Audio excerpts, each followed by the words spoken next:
মাননীয় প্রধানমন্ত্রীকে বলবো, ভারতের টাকায় এসালামের টাকায় লালিত স্বরাষ্ট্রমন্ত্রীকে নিয়ন্ত্রণ করুন। না হয় স্বরাষ্ট্রমন্ত্রীর ভূমিকা, স্বরাষ্ট্রমন্ত্রীর বক্তব্য, তার আচরণ আপনার পতনের দিকে গুলির মতো ধাবিয়ে আসবে। আপনি তখন এটাকে নিয়ন্ত্রণ করতে পারবেন না।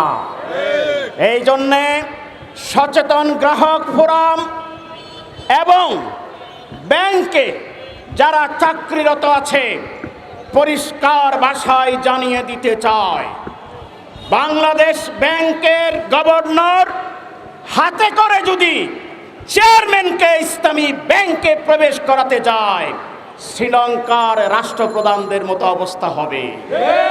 প্যান্ট তো দূরের কথা, ভিতরে যে ছোট্ট একটা প্যান্ট পরে, সেই প্যান্ট তার দেহের সাথে থাকবে কিনা তাও সম্ভাবনা কম। সুতরাং সতর্ক হয়ে যান। ইসলামী ব্যাংক ছিল, ইসলামী ব্যাংক আছে, ইসলামী ব্যাংক থাকবে। ইসলামী ব্যাংককে নিয়ে যারা টালবাহানা করবে তাদের অস্তিত্ব শেখ হাসিনার মতো পরিণতির জন্য অপেক্ষা করুন।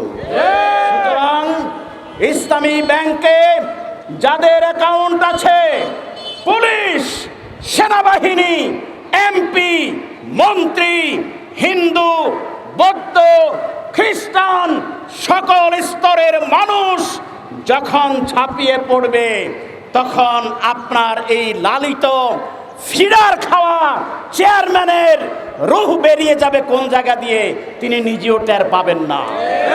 আসুন ইসলামী ব্যাংক রক্ষায় যে কোনো কর্মসূচি, যে কোনো আন্দোলন, যে কোনো পদক্ষেপ নিতে আমাদেরকে বাধ্য করবেন না। আমরা আমাদের জীবন থাকতে, আমাদের দেহে রক্ত থাকতে, গ্রাহকদের টাকা, গ্রাহকদের ব্যাংক আমরাই পাহারা দেব। পুলিশ প্রয়োজন হবে না, সেনাবাহিনী প্রয়োজন হবে না, বিজিবি প্রয়োজন হবে না। সুতরাং